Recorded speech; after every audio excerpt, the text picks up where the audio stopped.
Baik, Assalamualaikum warahmatullahi wabarakatuh. Perkenalkan, saya Cindy Aprilia, kelas akuntansi 3C dari Universitas Kuningan, akan menjelaskan tentang standarisasi tanggung jawab sosial perusahaan, yang merupakan tugas mata kuliah akuntansi lingkungan dari Ibu Siti Nuke Nurfatimah, SE MSc. Baik, selanjutnya adalah CSR, merupakan basis teori tentang perlunya sebuah perusahaan membangun hubungan harmonis dengan masyarakat tempatan. Secara teoritik, CSR dapat didefinisikan sebagai tanggung jawab moral suatu perusahaan terhadap para strategic stakeholder-nya, terutama komunitas atau masyarakat di sekitar wilayah kerja dan operasinya. CSR memandang perusahaan sebagai agen moral. Dengan atau tanpa aturan hukum, sebuah perusahaan harus menjunjung tinggi moralitas. Parameter keberhasilan suatu perusahaan dalam sudut pandang CSR adalah pengedepankan prinsip moral dan etis, yakni menggapai suatu hasil terbaik tanpa merugikan kelompok masyarakat lainnya. Selanjutnya adalah pemahaman tentang CSR. Sesungguhnya, substansi keberadaan CSR adalah dalam rangka memperkuat keberlanjutan perusahaan itu sendiri dengan jalan membangun kerjasama antar stakeholder yang difasilitasi perusahaan tersebut dengan menyusun program-program pengembangan masyarakat sekitarnya. Prinsip keberlanjutan mengedepankan pertumbuhan, khususnya bagi masyarakat miskin, dalam mengelola lingkungannya dan kemampuan institusinya dalam mengelola pembangunan, serta strateginya adalah kemampuan untuk mengintegrasikan dimensi ekonomi, ekologi, dan sosial yang menghargai kemajemukan ekologi dan sosial budaya. Kemudian dalam proses pengembangannya, 3 stakeholder inti diharapkan mendukung penuh. Di antaranya adalah perusahaan, pemerintah, dan masyarakat. Dalam implementasi program-program CSR, diharapkan ketiga elemen tersebut saling berinteraksi dan mendukung. Karenanya dibutuhkan partisipasi aktif masing-masing stakeholder agar dapat bersinergi untuk mewujudkan dialog secara komprehensif. Karena dengan partisipasi aktif, para stakeholder diharapkan pengambilan keputusan, menjalankan keputusan, dan pertanggungjawaban dari implementasi CSR akan diemban secara bersama.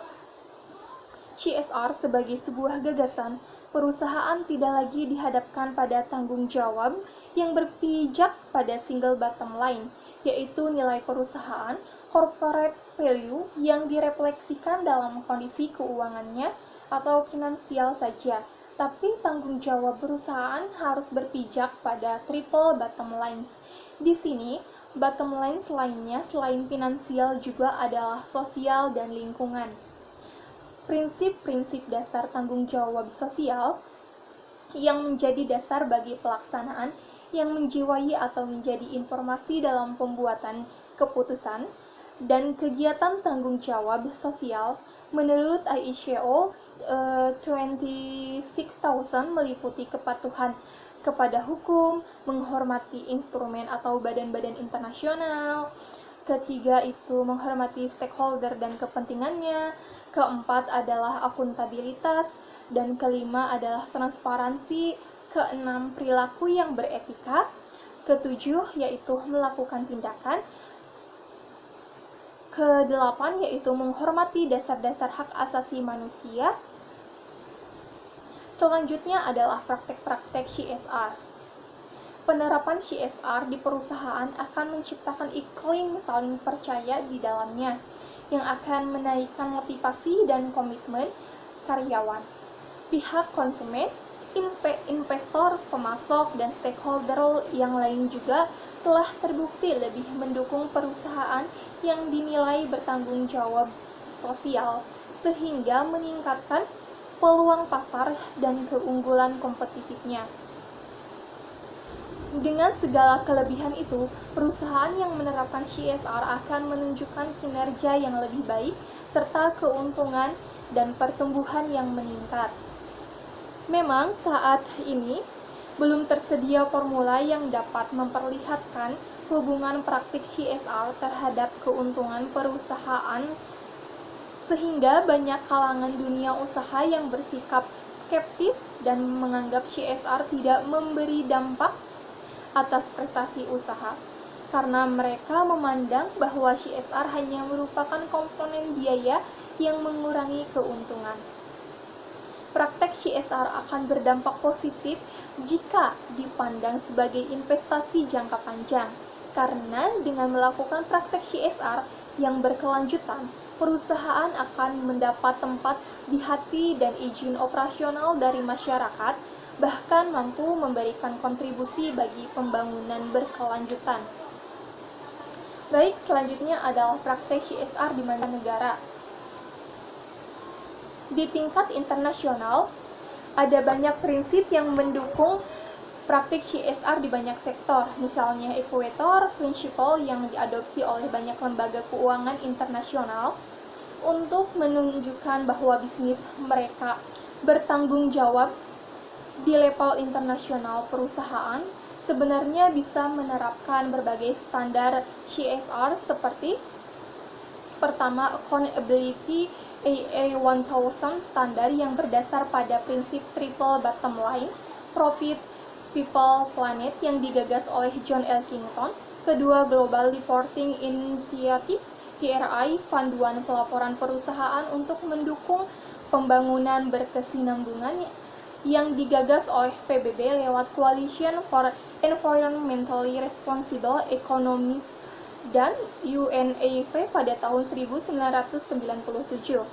Ketiga adalah Social Accountability International SA,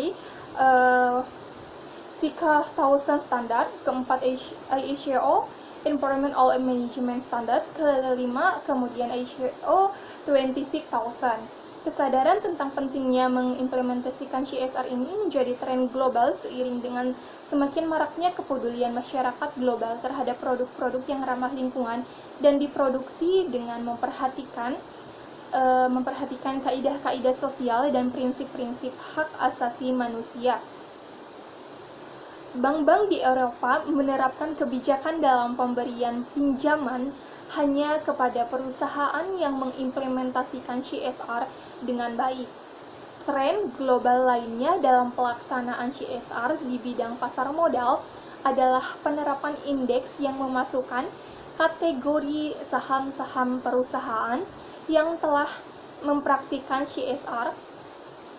Sebagai contoh, New York Stock Exchange memiliki Dow Jones Sustainability Index bagi saham-saham perusahaan yang dikategorikan memiliki nilai corporate sustainability, dengan salah satu kriterianya adalah praktik CSR.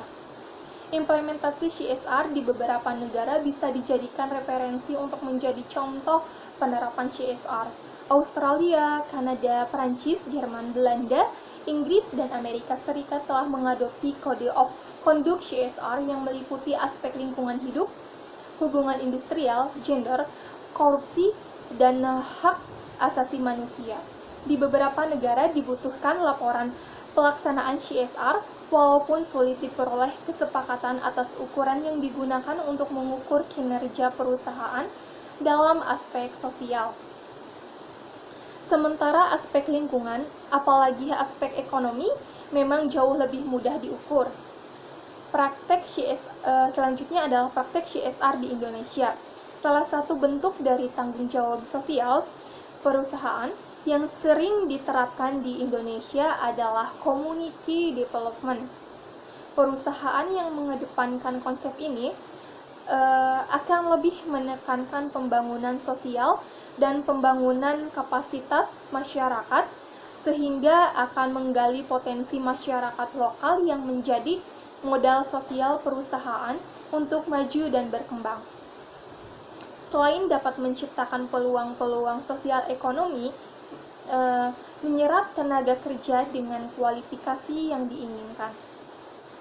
Program yang dilakukan oleh suatu perusahaan dalam hakikatnya dengan tanggung jawab sosial di Indonesia dapat digolongkan dalam 3 bentuk, yaitu pertama public relation, usaha untuk menanamkan persepsi positif kepada komunitas tentang kegiatan yang dilakukan oleh perusahaan. Yang kedua adalah standar defensif, yaitu usaha yang dilakukan perusahaan guna menangkis anggapan negatif komunitas yang sudah tertanam terhadap kegiatan perusahaan dan biasanya untuk melawan serangan negatif dari anggapan komunitas. Usaha CSR yang dilakukan adalah untuk merubah anggapan yang berkembang sebelumnya dengan menggantinya dengan yang baru yang bersifat positif. Ketiga yaitu kegiatan yang berasal dari visi perusahaan, yaitu melakukan program untuk kebutuhan komunitas sekitar perusahaan atau kegiatan perusahaan yang berbeda dari hasil dari perusahaan itu sendiri. Pada saat ini di Indonesia, praktek CSR belum menjadi perilaku yang umum, namun dalam abad informasi dan teknologi serta adanya desakan globalisasi, maka tuntutan terhadap perusahaan untuk menjalankan CSR semakin besar.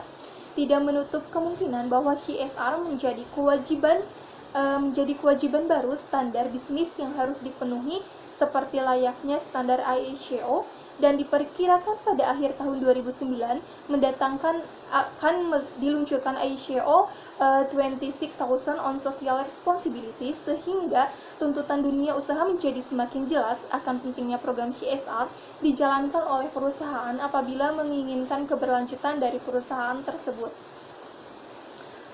Baik, selanjutnya yaitu pelaksanaan CSR di Indonesia sangat tergantung pada pimpinan puncak korporasi. Artinya, kebijakan CSR tidak selalu dijamin selaras dengan visi dan misi korporasi. Jika pimpinan perusahaan memiliki kesadaran moral yang tinggi, besar kemungkinan korporasi tersebut menerapkan kebijakan CSR yang benar. Sebaliknya, jika orientasi pemimpinnya hanya berkiblat pada kepentingan kepuasan pemegang saham, produktivitas tinggi, profit besar, nilai saham tinggi, serta pencapaian prestasi pribadi, boleh jadi kebijakan CSR hanya sekedar kosmetik. Baik, selanjutnya itu kebutuhan akan standarisasi CSR. Secara singkat, CSR dapat diartikan sebagai tanggung jawab sosial perusahaan yang bersifat sukarela. CSR adalah konsep yang mendorong organisasi untuk memiliki tanggung jawab sosial secara seimbang kepada pelanggan, karyawan, masyarakat, lingkungan, dan seluruh stakeholder. Sedangkan program charity dan community development merupakan bagian dari pelaksanaan CSR. Dalam praktiknya, memang charity dan community development dikenal lebih dahulu terkait interaksi perusahaan dengan lingkungan sekitarnya, serta kebutuhan perusahaan untuk lebih dapat diterima masyarakat. Sementara itu, lebih jauh, CSR dapat dimaknai sebagai komitmen dalam menjalankan bisnis dengan memperhatikan aspek sosial, norma-norma, dan etika yang berlaku, bukan saja pada lingkungan sekitar, tapi juga pada lingkungan internal dan eksternal yang lebih luas. Tidak hanya itu, CSR dalam jangka panjang memiliki kontribusi positif terhadap pertumbuhan ekonomi yang berkelanjutan dan meningkatnya kesejahteraan. Memang ada pendekatan yang berbeda-beda terhadap ketentuan dan pelaksanaan CSR. Dari sisi pendekatan, misalnya ada community based development project yang lebih mengedepankan pembangunan keterampilan dan kemampuan kelompok masyarakat. Ada pula yang fokus pada penyediaan kebutuhan sarana, dan yang paling umum adalah memberikan bantuan sosial secara langsung maupun tidak langsung guna membantu perbaikan kesejahteraan masyarakat, baik karena eksternalitas negatif yang ditimbulkan sendiri maupun yang bertujuan sebagai sumbangan sosial semata. Tren di dunia dua dekade terakhir ditandai dengan dinamika ekonomi yang memberi peran yang besar terhadap pasar saham. Dinamika ini terutama terjadi di Amerika Serikat dan Inggris, serta diikuti berbagai negara lainnya dengan ditandai dengan makin banyak korporasi yang memperoleh modal dari pasar saham. Turun naiknya harga saham mencerminkan nilai dari sebuah perusahaan. Makin tinggi harga saham, maka makin tinggi market value dari perusahaan tersebut. Perkembangan CSR di mancanegara sudah demikian sangat populer.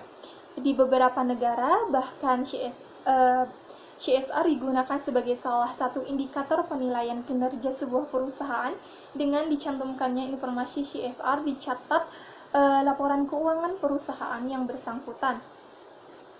Para pendukung gagasan CSR menggunakan teori kontrak sosial dan stakeholder approach untuk mendukung argumen mereka.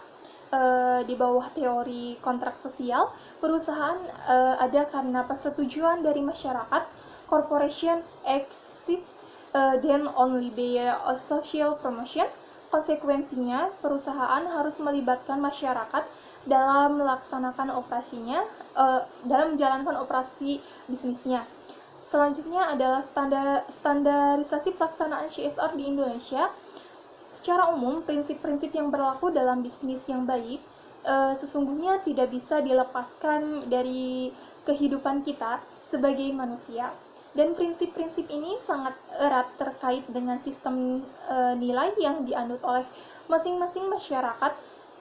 Dan prinsip etika bisnis itu sendiri adalah prinsip otonomi, prinsip kejujuran, prinsip keadilan, prinsip saling menguntungkan atau mutual benefit principle, dan prinsip integritas moral.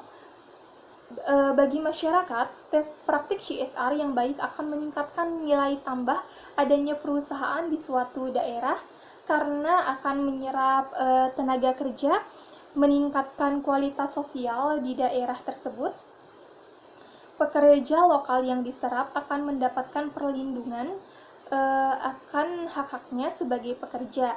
Jika ada masyarakat adat atau masyarakat lokal, praktek CSR akan menghargai keberadaan tradisi dan budaya lokal tersebut. Pada saat ini, CSR dapat dianggap sebagai investasi masa depan bagi perusahaan. Minat para pemilik modal dan dalam menanamkan modal di perusahaan yang telah menerapkan CSR lebih besar dibanding dengan yang tidak menerapkan CSR. Melalui program CSR dapat dibangun komunikasi yang efektif dan hubungan yang harmonis antara perusahaan dengan masyarakat sekitarnya. Selanjutnya adalah pelaksanaan CSR, kewajiban versus sukarela. CSR adalah komitmen yang berkesinambungan dari kalangan bisnis untuk berperilaku secara etis dan memberikan kontribusi bagi perkembangan ekonomi, seraya meningkatkan kualitas kehidupan dari karyawan dan keluarganya, serta komunitas lokal dan masyarakat luas pada umumnya. CSR Meeting Change Expectation 1999. Ada 6 kecenderungan utama yang semakin menegaskan arti penting CSR, yaitu meningkatkan kesenjangan antara kaya dan miskin, posisi negara yang semakin berjarak pada rakyatnya, makin mengemukakannya arti kesinambungan, makin gencarnya sorotan kritis dan resistensi pada publik, bahkan yang bersifat anti perusahaan. Tren ke arah transparansi dan harapan-harapan bagi terwujudnya kehidupan yang lebih baik dan manusiawi pada era milenium baru. Pemerintah juga dapat melakukan banyak aktivitas non-regulatori yang mendorong CSR seperti koordinasi kebijakan mengenai CSR antara departemen, meningkatkan profil CSR sehingga makin banyak perusahaan tertarik membiayai penelitian tentang CSR, mempromosikan CSR pada UKM, serta menciptakan insentif untuk perusahaan-perusahaan yang memiliki kinerja CSR yang baik, selain memberikan disinsentif bagi mereka yang berkinerja buruk. Terakhir, pemerintah dapat mendemonstrasikan praktik-praktik terbaik CSR sebagai sarana perusahaan-perusahaan untuk belajar bagaimana kinerja terbaik itu bisa dicapai. Baik, sampai di sini penjelasan mengenai materinya. Saya pamit undur diri. Assalamualaikum warahmatullahi wabarakatuh.